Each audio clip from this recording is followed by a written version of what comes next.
Well, hey there, Ben. Hey, can I talk or you got to introduce me first? God dang it, Ben. Yes. I ruined it. I'm sorry. No, because this is your and my show. Mm. For all the millions of followers that have been kind of watching this since the beginning, kind of seeing my career blossom, the rose that it is. I would say that I think it's big news that I'll still do my own off market with Marty, but I also just wanted to let everybody know that Ben agreed to also join me on this adventure of giving the knowledge to the people, the service of the people. That's what we do here, Ben. We serve. I like it. I just got to say, buddy, you're killing it. You inspire me to be better because you kill this market. You take it over. I give you Well, props. thank you, my friend. I think it's I think what happens is I think a lot of times the best deals that I think I think you'd agree with this, but the best deals, partnerships, it's more than one person, right? Absolutely. It's a group effort. Even the contractors we use, right? We use similar people on occasion, and can't get stuff done without shout out to Angel Pabon, right? So The man. everybody has an important part to this. And anywho, that's not what we're talking about today, although I appreciate it. Thanks for the kind words. This is Marty and Ben Antonucci. He's an investor full-time for people who don't know. We talked about Ben's story last week. Ben and I, after, had so much fun, and we've talked about how much fun we had. So we said, let's start doing this a little bit more full-time. Maybe we can help more people from just my point of view and adding Ben's point of view, and that way we can get more done, Ben. You know what I mean? I agree. It was a lot of fun. It was a lot of fun. And so Ben and I talked, and we go, let's start from the beginning with people, because I think a lot of the people in the group, Upstate New York Real Estate Investor Group, if you're not a part of it, please join. If you're watching my Facebook and you're someone who's interested in real estate, well, go ahead and join that. But we're going to talk about, actually, Ben, what are we going to talk about? Because I know one of the things is that we discussed is that is just kind of like starting, right? Like how to start. Yes. How to get into this chaos. How to get into the chaos. So let's start with that. How do you get into the chaos, and how to, like, for you? So I want to talk about two things. I want to talk about, kind of what you did. Yeah. All right. And also what you would have done differently. Okay. All right. So what drew you to real estate? I know we talked a little bit about this last time we spoke, but what is it for you? And how'd you start? What strategy did you use? If you could give us and some of the viewers some love on that. Yeah. So what got me intrigued with real estate is control, right? So that was the biggest thing for me. Like I said before on the last episode, my investment, my 529, I had zero control over, and I was just paying somebody money to lose me money. I hated that. So I luckily, like I said, I stumbled upon real estate, and the nice thing about it is you have control over what you buy, right? And it's calculated. It's a risk, absolutely, but you mitigate the risk based on the deal that you buy, right? There's good deals out there, there's bad deals out there, and it's up to you to decide. Now that's scary for some people, right? It's all on them, but the control that you have as far as knowing what the numbers are, and if you're good at running numbers and knowing what the back end looks like, the control is what really drew me to it. And the way that I got started into it was through BRRRR method, the buy, rehab, rent, refi method. That's how I got started. It's a great way to get started, especially if you don't have a ton of money. And you can just kind of snowball that into a pretty large portfolio relatively quickly. Well, that's funny, because you said if you don't have a ton of money, what do you mean? When you started, you were a multimillionaire. Exactly. Yeah. That's how people start in real estate, right? You have to have money to start in real estate. Explain how you don't have to have really any money to start in real estate. There's a caveat to that. So people say that all the time, right? And there's a lot of nationwide advertisements out there that say, no money out of pocket, get into real estate today. You can do that. I'm not saying that you can't do that. It is very difficult to do that, and you have to have good connections in order to do that. Okay.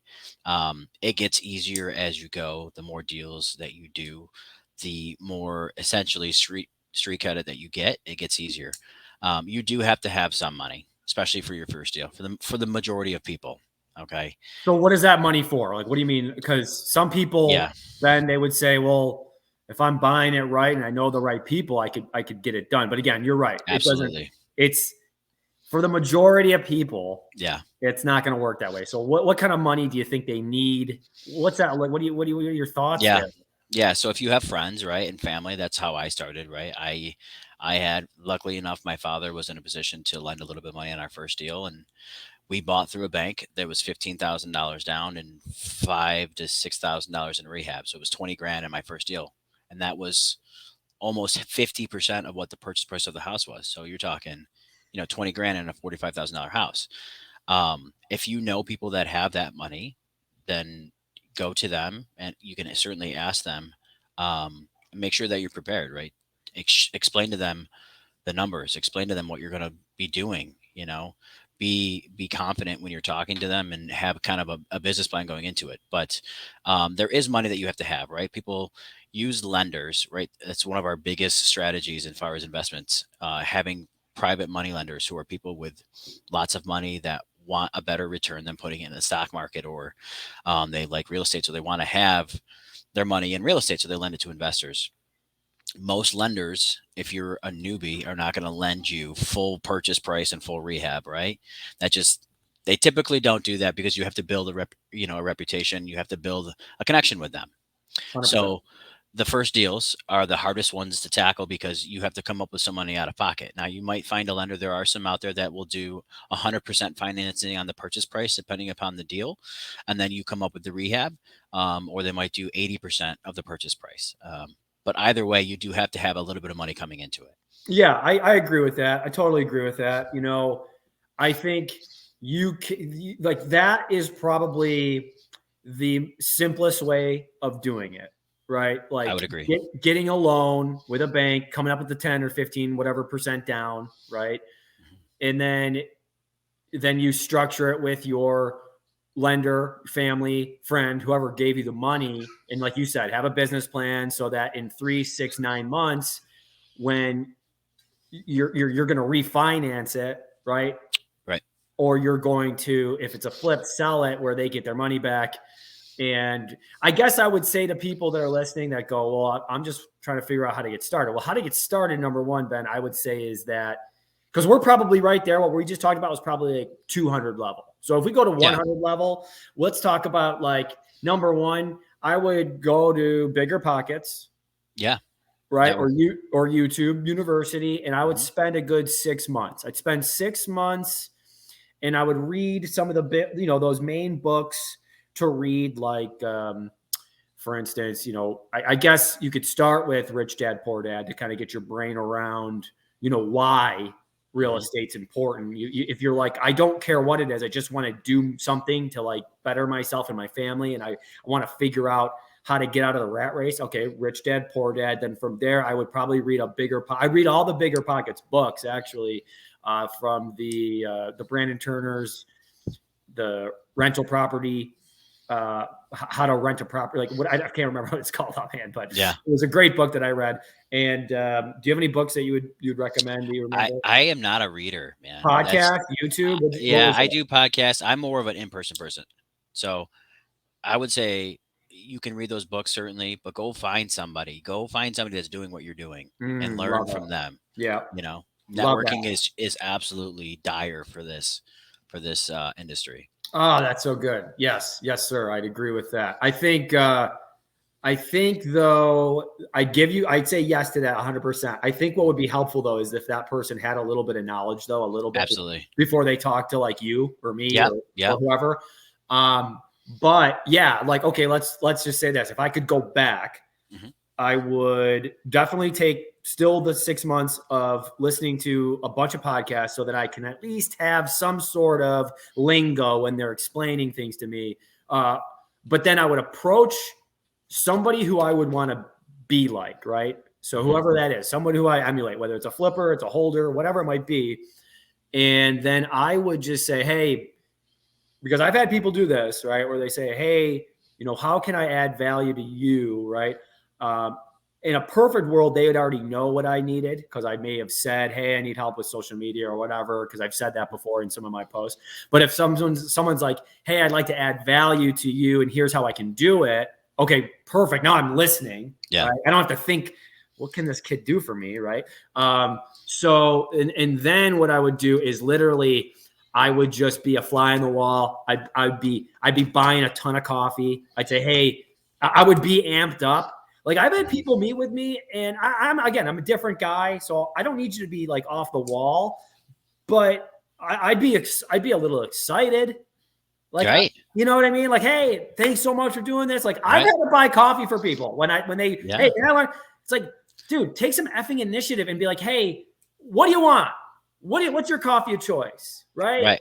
Guys, right. Get in there and like, come on. Like, I don't want to hold your hand here. Like, you got to have some idea of what's going on. So, at least if you want to work with me, because I'm amped up. Yeah. So, no, I mean, that's a good point though. Because right?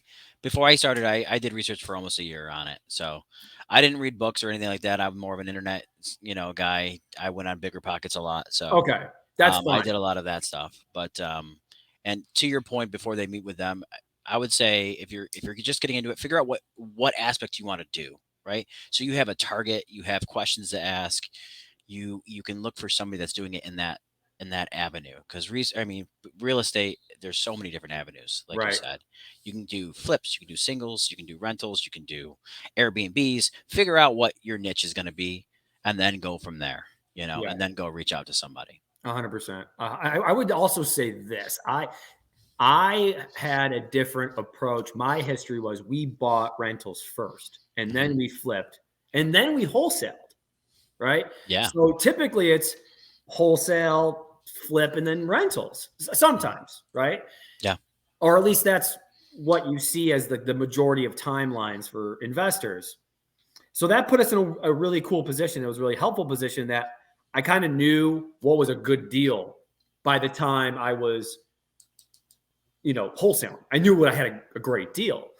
So people try to wholesale first. And I think wholesaling is the hardest part. I think it's the hardest one. I 100% agree with you. 100% agree with you. Right? It's definitely the hardest. Yeah. Yeah. So people who come into the business trying to wholesale, it's tough, man. Yeah, it's tough. And it's a lot of money, right? It's a lot of money.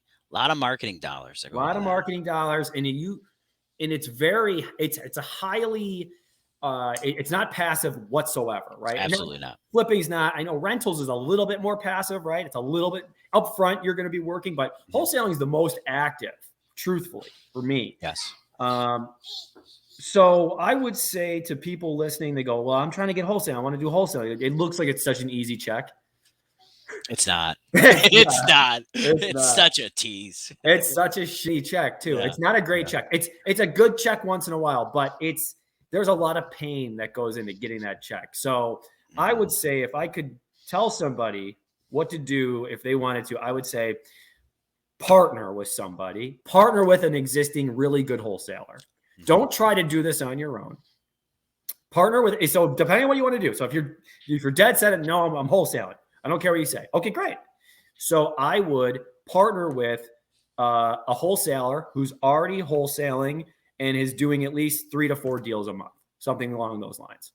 And then I would be whatever they need me to be. I would be someone who's doing cold calling. I'd be someone who's doing driver for dollars. I'd be something, bandit signs, whatever it might be that's their marketing or whatever you can add value to. I would do that. If it's rentals, I would say, listen, let me do the leasings for you. Let me do the whatever. If you have any sort of skill in carpentry or handyman stuff, listen, I'll take a couple calls for you for free, just so that I could be around you and get coffee with you and whatever. Dude, you do that kind of shit, people will be blown away. No one's ever, right? Nobody does that. Nobody does that. But you will get so much in return. The schooling you'll get, the people that someone can bring you around just so that you go, hey, so what, by the way, that's like the contractor you use, that's the plumber to use, that's the electrical to use, that's all those things is like insane to have. Instead of just someone posting on a Facebook, go, how do I blah, blah, blah. It's like, bro, give and then get, and then get. So that's my thought on that. I agree. That's huge. That's huge. That is a golden nugget. It's a of golden the day. nugget. It's a golden nugget. All right. So we're talking about how to start. Now we talked about how to, 101. Okay. So I agree with you. I think the Burr method is the most, it's not easy, but I think it's the simplest way to get started in real estate. So what would you tell someone that goes, Ben, I want a Burr, but what do I do? What's the next step? Next step is you got to find a deal, right? That's the hardest part. That's where that marketing and that's where that networking comes in. You have to find a deal and you have to figure out what your rehab is, and you got to be into it for 80%. Okay, explain the 80%. What's the loan to value? What's that? What do you mean? All that stuff. Because you can buy it. So, what does that look like with the banks and all that shit? Yeah, so 80% is the kind of the magic number for a bank, right? Well, you can some of them do 80%, a lot of them do 75%. But essentially, if you're buying a property and you put money into that property, a bank will give you 80% of what it's worth based on appraisal value. So once you fix this thing up, you put a tenant in it and you rent it, you can go to a bank and say, hey, I want to refinance this property. They'll say, okay, we're going to send out an appraisal. And what that appraisal number comes back at, we're going to give you 80% of that or 75% of it, depending upon which bank you're working with. So essentially, right, if you do math and you're good at finding a deal, you find a halfway decent deal, you can essentially get a property for free with a tenant in place that cash flows without any money out of your pocket. That is kind of the big picture what Burr method is. So let's use some numbers here, right? Yes. So you are, let's look at a house let's say it's a neighborhood that has $100,000 houses all throughout the neighborhood, right? Every 3-bed, 2-bath house is $100,000. Yep. Going for it right now. So when we say ARV, that's after the repairs are done, that's what the value is. Okay. Exactly. So we go in, we find a house where it's got to be at least 80% of that. So we have to, starting off, have to be at $80,000, right? Exactly. If that house is in that neighborhood of the $100,000 houses. But oh, by the way, there's the rehab, right? So we got to know what's it going to take for that house to get to 100,000, right? Yes. So that's usually, there's probably some, it's usually a kitchen and a bath, whatever it might be. You have to factor that in because you can't buy the house for 80, put 30 into it. It's worth 100. Now it's worth 100, but it's 130. Now you're into it for more than it's worth. You're into it for more than it's worth, and it's not a deal there. Yeah, it's not a deal, and that's what people need to really, brand that into their brain. So really, at that point, if it's $30,000 in rehab, Ben, and the house, what do you got to get the house for? If the ARV is 100. Yeah. And you have a $30,000 rehab budget. Like, what do you got to get the house for? Yeah. So we reverse, right? We start with the 80,000. We reverse engineer everything. So the way we do it, we know this house is worth 100,000. We take 80% of that. That puts us at 80,000. And then we subtract out our rehab costs. So from there, it's just simply $30,000. We're at, what is that math? That's $50,000. Depending upon the house, you're going to have closing costs, right? You're going to have closing costs when you buy it and when you go to refinance it. We typically factor, if it's a city house, around 10 grand for that. So now we're at 40,000. So I know that I can offer max of $40,000 for this house. Yeah. If it's a house that we like, because we have so many of the rentals at this part, sometimes we'll just eat the cost of the closing costs, especially if it's a competitive house. But for the most part, we try to factor them in as much as possible. But that way, when you're done, right, you're into this property for $80,000. You get a check back for $80,000. Even if it's a break-even point, you have a house for free that makes you $300 to $400 a month. It's fantastic. And then you take that money, you roll it back over to the next one. And you just exactly. It's rinse, wash, and repeat. And you keep doing that over and over and over and over again until you have a portfolio. And then you start buying 2 or 3 at a time, and then you can throw those into a blanket mortgage. It's the same thing. It's one mortgage over 3 or 4 houses versus one at a time. Saves you a little bit of money on closing costs and things like that. Yeah. So break down the blanket mortgage, break down what that would look like, if you don't mind.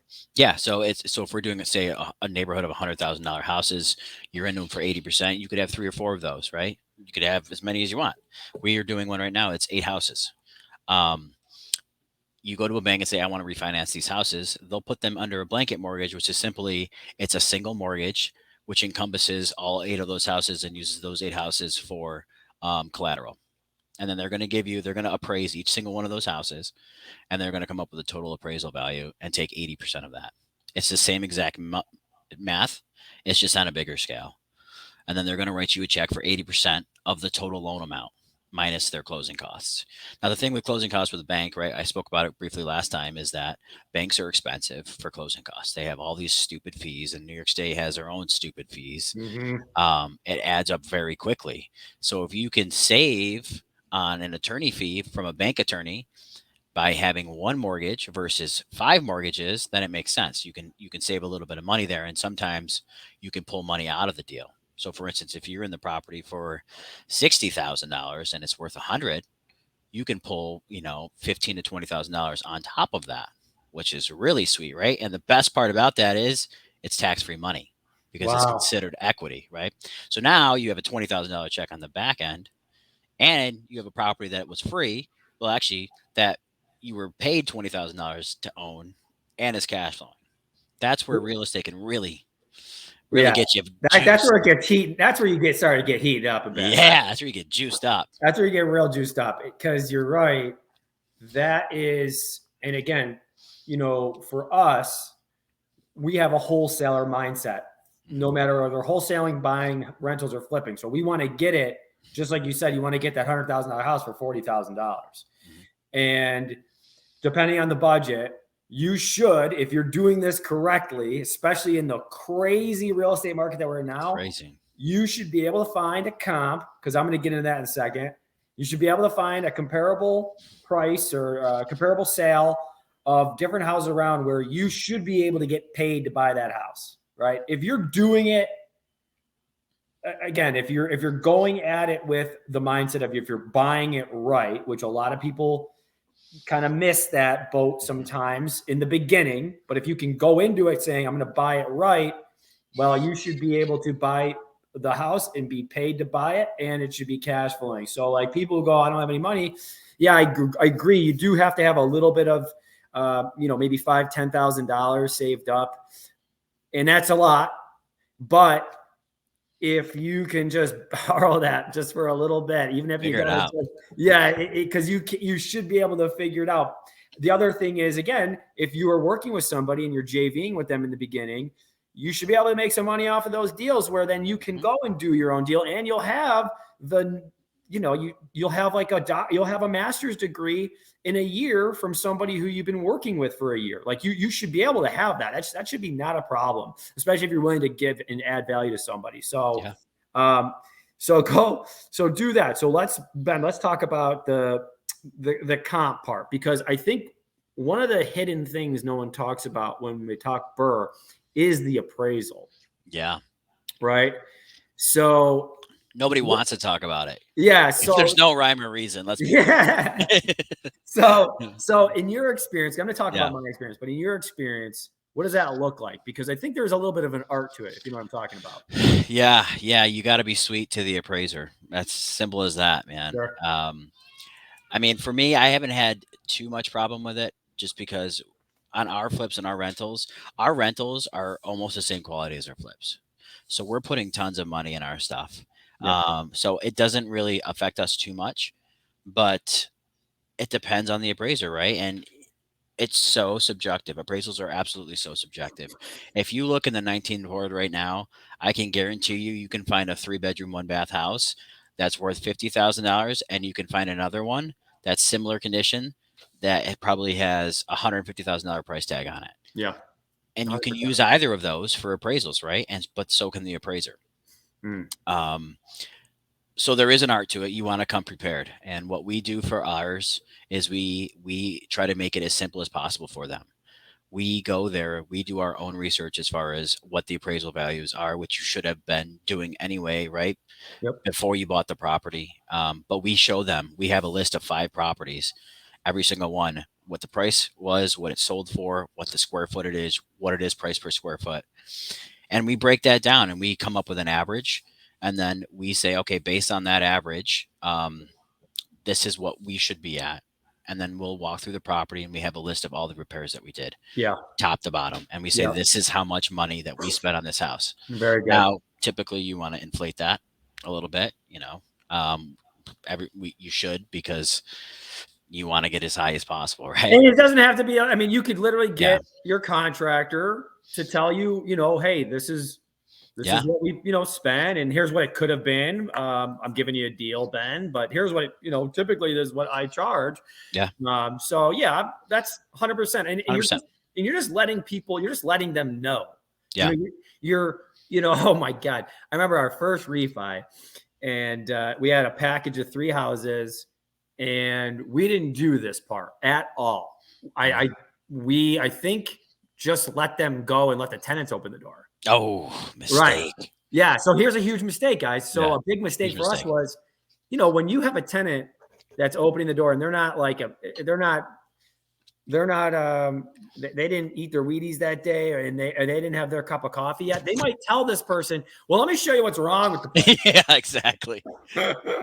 Exactly. Yeah. So you want to shield the tenant from the appraiser, but yeah, you got to be prepared. And wow, Matt, my partner, does a great job with this, and Amber helps us out so much, is because if you're not sure, make sure you get those 4 comps that support why it should be 120,000, right? If it's a $100,000 neighborhood, show why it should be 120. Yeah. Yeah. And also put it in a nice little binder, right? So get a binder for that refi where you have the comps for that property, 3 to 4 comps that are absolutely juice ball comps. Then have what the rental meters are. So go into Rentometer, go into Zillow, find out what the rents are. Get those high rents for that area. Put those there too. Mm-hmm. And then, yes, also, like Ben said, have a breakdown of what you spent, how much that was, the material. Really go into it. Have those numbers there so that, again, it's not an absolute that they're going to take that into consideration, but it's going to raise an eyebrow. Right. It's going to make them think that, hey, maybe it's not worth 80,000. Maybe it is worth 120 value, and a lot of times if we're looking for $100,000 evaluation, like you said, I go in and say, hey, it's worth 120,000. Okay. They go and look, and they'll look at that and say, oh, no, I don't think so. I think it's worth 100,000. And then it comes in of what you wanted it to be. Exactly. Because great point. It's a game. Let's be clear. Game. And it's so subjective. It's so dependent on the appraiser. There is no rhyme or reason. It's not basic math. It's not 2 + 2 = 4. It's so many factors that they take into consideration, and it's it really can throw off your refi, right, drastically. Because if you come in 20K under of what you thought it was, that's a big hit to take, right? Oh, and trust me, our first one, that's the tip we took. We actually, knock on wood, we've been cut a check on all of our refis since this one. Okay. Mm-hmm. But on this one, we had to bring $20,000 to the table. That's a tough bullet. That's a bad refi. Where I come from, I would go, that's let's sell them. That's a stinky refi. So, but good learning lesson. You can always pull them out too, right? You can say, you know what? I don't like that appraisal. I'm going to have it appraised myself. And a lot of banks will let you do that. It's $450 typically for an appraisal. If you don't like it, just say, hey, I want this thing reappraised. I don't think it was fair. And a lot of banks will say, okay, well, you have to pay for it, but you can have it again. And at the end of the day, if you're going to take a 20K hit, what's $450, right? It's nothing. You might as well try it again and hope that the appraiser's a little bit nicer on the second round. Yeah.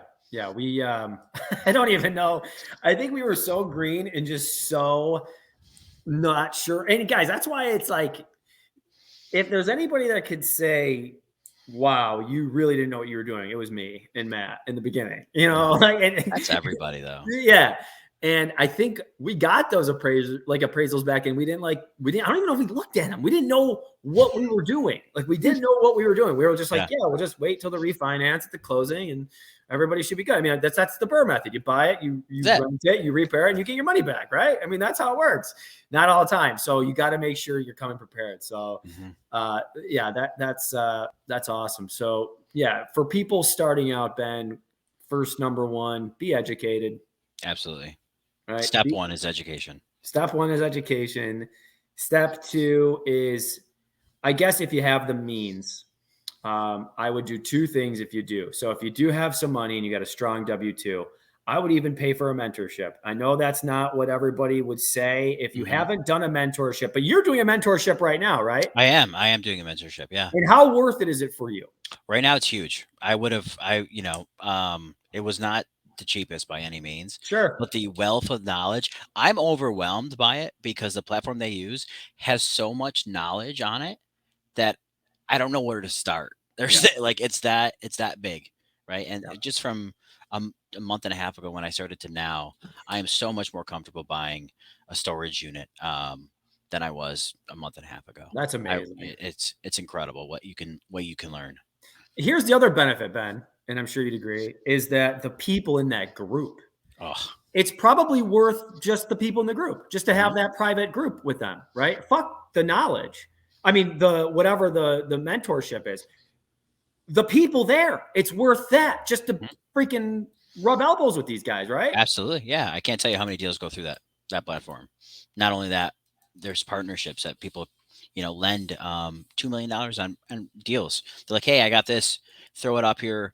I need a lender. And people just absolutely they'll send millions, It's something that you can't fathom, and it's something that you can't get anywhere else besides a mentorship program. Yeah. And so again, be very much on your due diligence. Obviously, Ben got a referral to this group that someone else Mhm. that we know, Chris, was a part of it, had a great experience. But you got to find people who are actually doing the stuff, right? You don't want to talk to somebody who's not actually doing the deals themselves, or at least has set it up in a way where it's automated, where they have people doing the stuff for them now. But yeah, I would definitely put a disclaimer here that if you're going to sign up for a mentorship, know why you're doing it, what are the goals here, and yeah, if you have the means, it's a no-brainer to do it, because you're just gonna skip so many steps. You're just gonna absolutely jump up and leap into actually taking action and getting the deals done. So Right. that's number one. If you don't have that, then I would say come up with a plan, figure out who you want to emulate, and start figuring out what you think that they would need, or what you think you could add value to them, and present it to them, and then see if it's a good fit to work with them. And then I think there's a lot of synergies there too. Yes. Which, yeah, it would be great if someone came up to us and was like, "Hey, can I take some of your phone calls and go do some plumbing work for you?" And I'm always looking for a cold call. oh man, No, yeah. that's what we really need. Yeah. So, all right, what else? What else could we talk about for people that are just starting out, Ben? What else would be helpful? Meetups.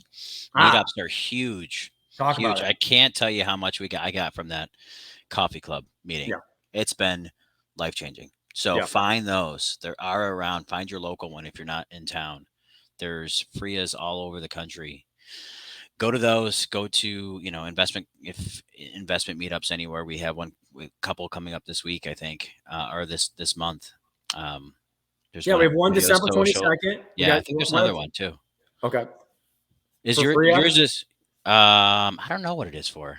I know I have one for self storage next weekend out in Canandaigua, and then it's yours that's at Radio Social, right? Yeah. That Yeah. group, yeah. Radio So Social will have one, and those are, you got to go to them. you gotta. You got to go. You'll meet people you didn't think you'd meet, Hmm. and you'll hear their stories that you're going to be like, God, I didn't know anybody else was doing this, right? Because Hmm. everybody feels like they're on an island when they first start out, because typically none of your friends are doing this, or your family's never done this, right? Yep. Or you'd have a lot more ammunition to work with. But yeah, a lot of times you're going into this alone. You're like, does anybody do this at all? And then that's where you meet people who have done it, who get it, who can point you in the right direction, who got Yep. referrals for you, and that will ultimately keep you amped up and Yeah. motivated. Huge motivator. And if you can't get up to go to these meetings, it's gonna be tough to get up and actually go buy a property, right? That's the Wow. first step. That's a Motivation, you dropping gotta get bomb. to. Gotta do it. Gotta As, do it. as uncomfortable as it is, if being a newbie, you gotta put yourself out there. I was a huge candidate of not doing that. When I went to the coffee club meeting, I think it was me, Drew, and Brett were the first ones there. And I went there, it was just them two. And he's like, Drew, and he's a machine, right? Yep. And he owns a ton. I'm like, what am I doing here? Yeah. Brett's a smooth talker, so he made it sound great, Yeah. but you have to put yourself out there and get to that next level. Okay. So I love it. So that's great. So meetups, definitely. What else do you think would be next? Figuring out what, right? You have to figure out your base, do your research. You have to figure out what avenue, like I said before. Do you want to do rentals? Okay, great. If you want to do rentals, where do you want your rentals? When I started, I drove around the 19th ward. I went down every single street to figure out if I like the street or not. But you have to figure out what you want, because there's so many avenues and there's so many deals out there, whether you think there are or not. If you're looking at every single one, you're going to get analysis paralysis. You're never going to move forward. So figure out what your niche is, figure out and isolate a specific area of the city or the town that you want to do, and focus on that. And then go and network with people and say, hey, this is what I'm looking for. You'll be taken a lot more seriously. Yeah, that's perfect. That's really good. So for people listening, what I thought about in my brain was, okay, so I am looking for single family properties in these streets, Sawyer, Milton, blah, blah, blah, 19th Ward, right? I want to spend around right now $60,000 to $70,000, and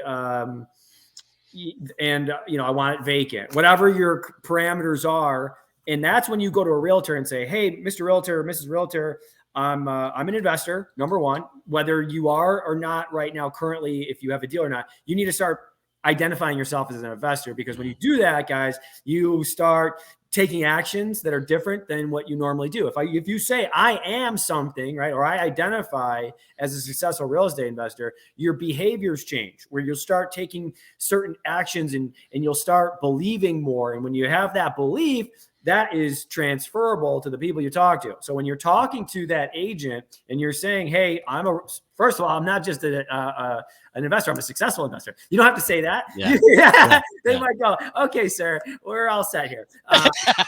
Let's move on. But no, you want to say, hey, listen, my name is Marty, or my name is XYZ.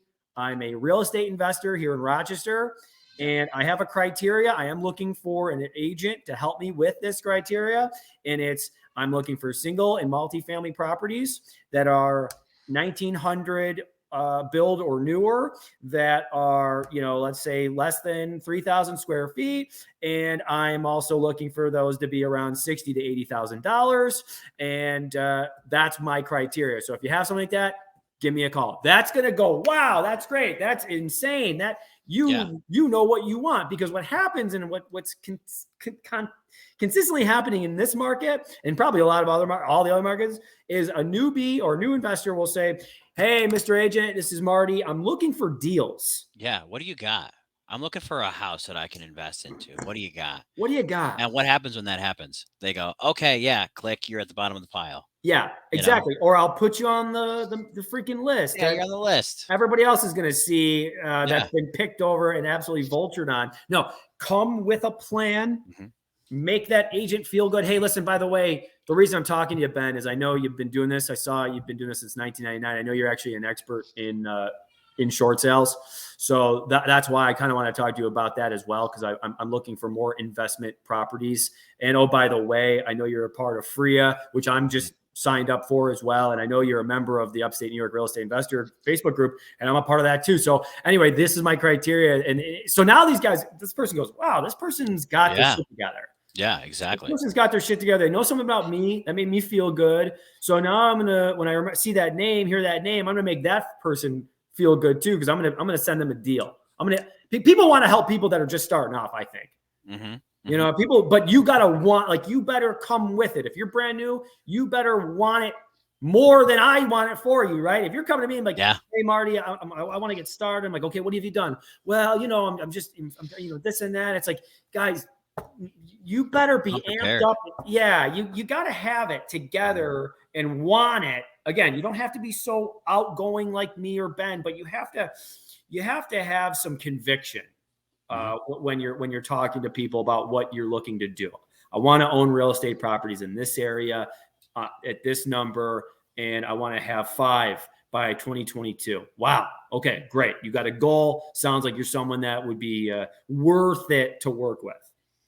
I agree. And it creates confidence, right? It creates confidence in that agent that you're going to actually do it, right? You're going to make it. Because a lot of agents don't want to work with investors because they're like, hey, if I gave it to them, are they going to, number one, are they going to keep me as a seller, or am I going to get a fee out of this? Or are they actually going to be able to close? That's a huge thing with wholesalers, Yeah. right? I Yeah. can't tell you that enough. People all the time, they have investors. Like I literally just came from a showing of a house, which is, well, we can talk about that the next time about There you how off-market deals are now becoming on-market deals with all the go. showings.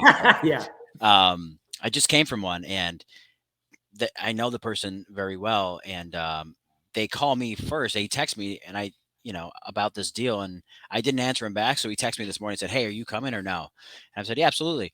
But he had a deal fall through from an out-of-state investor not too long ago, and the first person he called was one of my friends about it because he knows that he can close.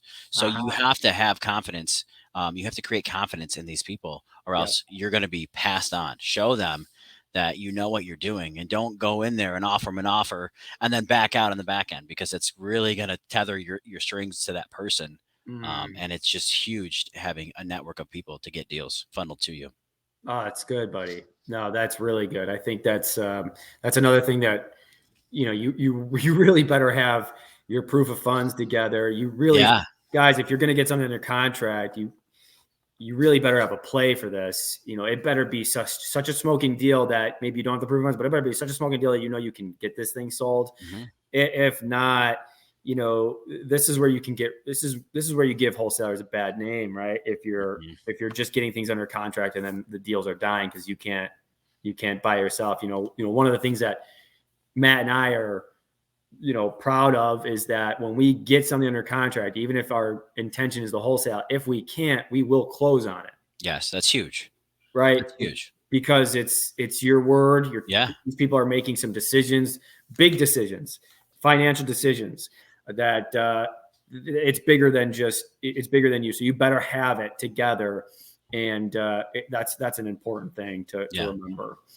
And that shouldn't, I hope that doesn't scare anybody off, but if you're doing your research and the ARV on a property, you should know that at this point, if you get under contract, it's a good deal. Yeah. Whatever avenue you do, there's going to be a buyer there, whether it's you, whether it's somebody else that's going to buy it from you, or whether you're keeping it as a rental. I don't want it to scare people off saying like, hey, you got to have this, or else you're going to make a terrible relationship with somebody. That's not what we're trying to do. We're just trying to set people up for success and make sure that they're ready, and that they're doing their research beforehand, and their offer that they're making is something that they're going to actually keep, and or find it's at a price where they can find a buyer for it. Yeah. And again, Ben, absolutely. And also you can make sure that it is a good deal. Like, talk to people and be like, yo, is this a good deal before I talk? And be honest with the seller. Guys, this is the most important thing in the world, I think, is that it's all in your head. Mm-hmm. What if you think that the seller won't work with you because of XYZ? You tell them that you're new. Hey, I'm new, but I'm really excited. And I know that I can work with you. I have a team of partners that this is what we do. They will buy this property all day long. Okay. So are you willing to give me an opportunity to present this deal to them, or whatever you need to say, but just be honest. Be like, hey, so I have a partner who's going to be the end buyer. I'm going to get this under contract, and I am going to assign my rights to that person, and they are going to actually be the one that buys it. But I want you to know that I am going to make sure that we agree to this number. You are getting that number no matter what. So it's all how you present it.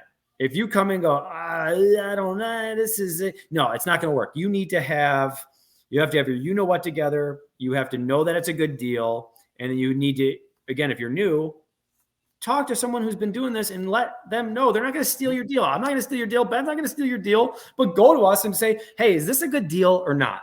Right. And we'll tell you right away if it's not. Right. Before you put it under contract. Before you put it under contract and get these people, changing false their hope. lives. Exactly. And false hopes, right? Yeah, I agree. So anyway, guys, that kind of concludes what we wanted to talk about today. We got a lot. I mean, there's so much more in regards to how to get started. I think, how to get started in wholesaling, how to get started in rentals. We got a little bit in there. I think that was a lot of good value. I think talking about the especially like the appraisal stuff, making sure you have your notes for those appraisers. And also, talking about flips, we can get into that too, because we both flip houses pretty regularly, Ben and I. So yeah. Ben, what do you want to leave them with? What do you want to tell the people? How do you think this episode went? How do you want to serve them? What are your thoughts on that? I would say get out there. Like, I think I said the same thing last time, right? No. Get out there and network. Do your research first a little bit, so you have, you know what ARV is, and you know what, appraisal rates are and things like that. But get out there and network with people and go find a deal, because it's not going to fall on your lap, right? You got to go get it. Boom. Yeah, gotta go get it. I love that. It's not gonna fall in your lap. Here's what I would say. I would say, when you are going to talk to a Ben, or if you want to, going to talk to a Chris Lawrence or a Matt McGuckin, know a little bit about them. Mm-hmm. Do a little bit of research. Don't just shoot from the guys. Come with some level of preparation so that I know that you're a professional. The other thing is, if you can't manage, or if you can't have your own books together, and what I mean by that is, if your personal life is out of whack right now and you can't manage your own bank account, okay, this ain't going to work out for you. Such a great point. Right? You need to have your business, Marty Grzani Incorporated, Ben Antonucci Incorporated. That shit's got to be running smooth. If you're not running smooth and you don't have a couple thousand in the bank, and again, I'm not saying you have to be rich. I'm saying if you don't have an emergency, you should have 6-month emergency lined up. I don't think it's smart just to jump into real estate right out of nothing, having no money. You should have a couple things in line. You should have your 6-month emergency in your bank account of living, whatever that is, for your rent, food, and all that. That needs to be saved up 6 months. And then you need to have a little bit of marketing money, or just, prepared money. Okay. It doesn't have to be a ton, but you need to be prepared there. And you need to be, again, you need to have your, what together. Your mental needs to be strong in order to just come into this game, or you're not going to last. It won't work out. Mm. So Marty Grzani Incorporated has got to be highly efficient, running smoothly before you start, your LLC, for instance. Great point. Right? Or else you're going to end up face down somewhere. We don't want that. Yeah. We don't want that. All right, boys and girls. Well, that concludes the first episode of the Marty and Ben show. We will be here I think Thursdays work, Ben. Thursdays. Yeah. No, I'm good. Okay. Thursdays at 1. We try to do about 45, 50 minutes, an hour. And if you guys have any ideas for what you're looking for. Topics would be huge. Again, we really are specific to upstate New York, right? Rochester, Syracuse, Buffalo. I mean, it's all very similar, I feel like. Mm-hmm. We're an attorney state, so we all have to deal with that shit. So, again, ideas, what's going on in the market. These are all things that will probably be coming down the line. But if you have anything that's pressing, thoughts, ideas, shoot Ben or me a message, and we'd love to hear from you. Yep. All right, boys and girls. Have a great off. Yeah, we'll see you. See you, boss.